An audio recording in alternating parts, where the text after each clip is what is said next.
The Parron family had survived their first week in the old farmhouse, but the nights were getting stranger. The laughter that once filled the halls was now being replaced by whispers behind closed doors, and knocks from places where no one should be. It started with a game. Christine yelped from her bed. "Not funny, Nancy." Nancy looked up, confused. "What?" "Stop grabbing my foot." Nancy sat up. "Shut up, I didn't do anything." "Yeah, right, and stop farting too, it stinks." "Don't blame that on me, it's you." The room fell into silence. Neither of them laughed, because both knew someone was grabbing feet from under the bed. And it wasn't either of them. Down the hall, Roger found his eldest daughter, Andrea, wide awake. "Dad," she whispered, "what's that sound?" He listened. There was a faint thud, like slow dragging steps. "That's Cindy," Andrea said. "She's in my room again. She's sleepwalking." Roger turned pale. "She's never done that before." "I know." He stepped into Andrea's room, and there was Cindy standing still in the corner, facing the wall, silent. "I remember hearing not to wake a sleepwalker," Andrea whispered. "We'll just guide her back to bed." But Cindy wouldn't move. Her hand touched the wall. Her eyes were closed. And then she knocked, once, twice, 3 times, as if someone on the other side might answer. "Duyo Hatsindi Benolasion." That morning, Carolyn stood at the sink, sleeves rolled up. Roger stepped behind her. "You've got another bruise," he said. She looked down. A dark mark bloomed on her arm. She hadn't noticed it. "Does it hurt?" he asked. She shook her head. "Will you go see a doctor?" "I will," she said softly, her voice distant. Roger wrapped his arms around her. "Am I safe?" she whispered. He held her tighter. "I love you," she said. "I love you too." Duyo Hatsindi Benolasion. Later that day, April was in the hallway, staring into the mirror. She held her music box tightly, winding it with delicate fingers. Cindy walked past. "Cindy," April asked, "do you miss Sadie?" "Yeah, she was my best friend." "You're my friend now, right?" Cindy nodded. April smiled. "Do you want to meet my new friend?" "Who?" "Lori." "Lori.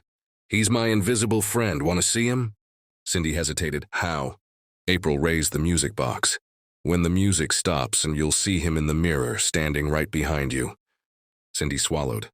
April twisted the key. The melody began to play, soft, slow, creaking like a music box from a funeral. They stared into the mirror. The music slowed, stopped. Nothing. April blinked. "Well, I guess Lori doesn't want to be seen right now." Duyo Hatsindi Benolasion. But Lori wasn't gone. He was just waiting. Duyo Hatsindi Benolasion. That evening, April tugged at her mom's arm. "Can we play hide and clap?" she asked. Carolyn looked down. "Hide and clap, that game again?"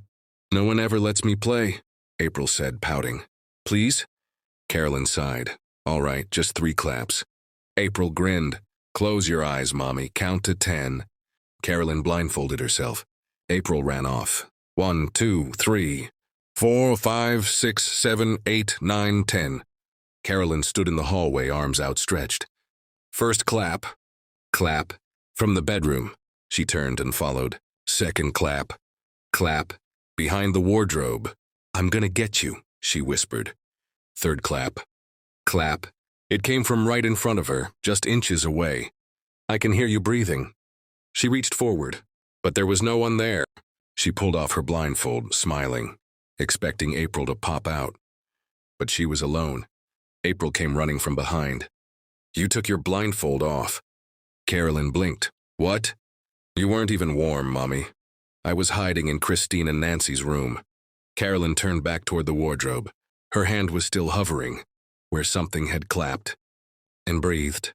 That night she sat beside Roger, whispering about leaving the house. The rig, the money, the risk, everything else could wait. But the spirits weren't waiting. They were playing. And next time, they wouldn't be clapping. They'd be grabbing.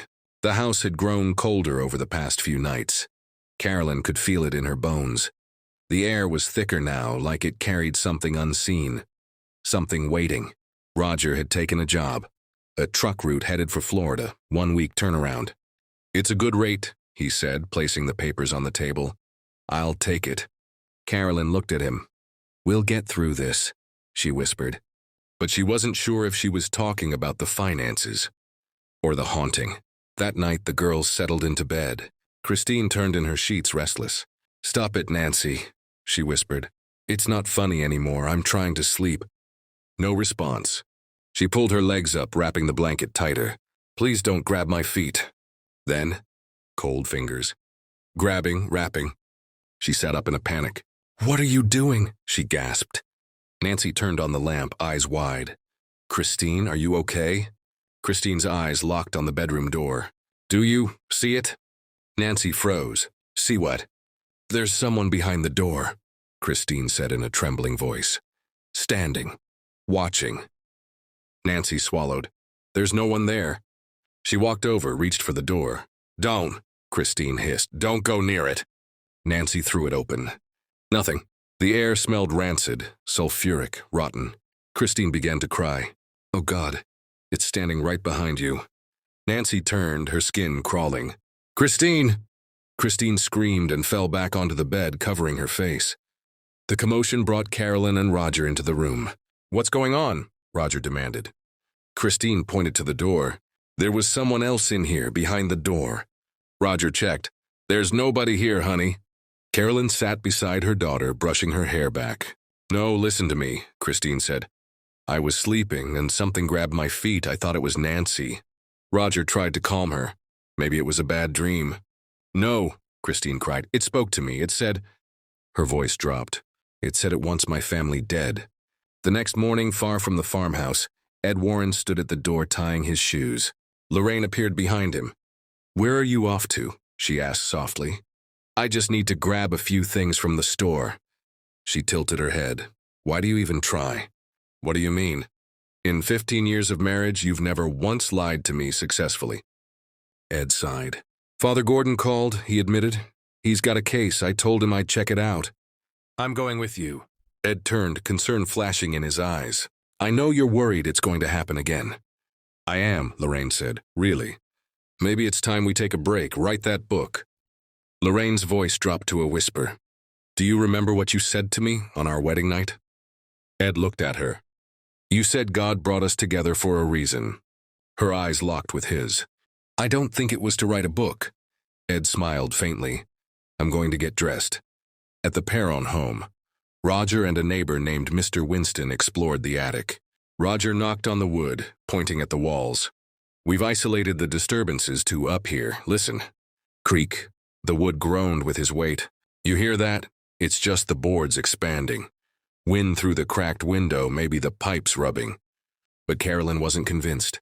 She stared into the dark corner of the attic, where the shadows didn't move, where even the dust wouldn't settle, where someone, or something, and was still watching. The storm had passed. At least, that's what they thought. The house was quiet now. Too quiet. The kind of silence that makes your ears ring. Not because of peace, but because something is missing. Lorraine and Ed stood in the hallway of the Parron farmhouse, arms crossed, eyes scanning the walls as the family huddled near the stairs. "So," Carolyn asked hesitantly, "this place isn't haunted?" Ed paused before replying. "No, it rarely is." Lorraine added softly, "There's usually some kind of rational explanation." Her words lingered in the air like a comfort blanket, but Carolyn wasn't sure she believed it. Neither were the girls, especially Christine, who still stared at every dark corner like something might crawl from it at any moment. That night, Roger tucked the children into bed. "Girls, it's way past your bedtime," he said with a tired smile. The girls giggled, trying to shake off the week of fear that had clung to their skin like cold mist.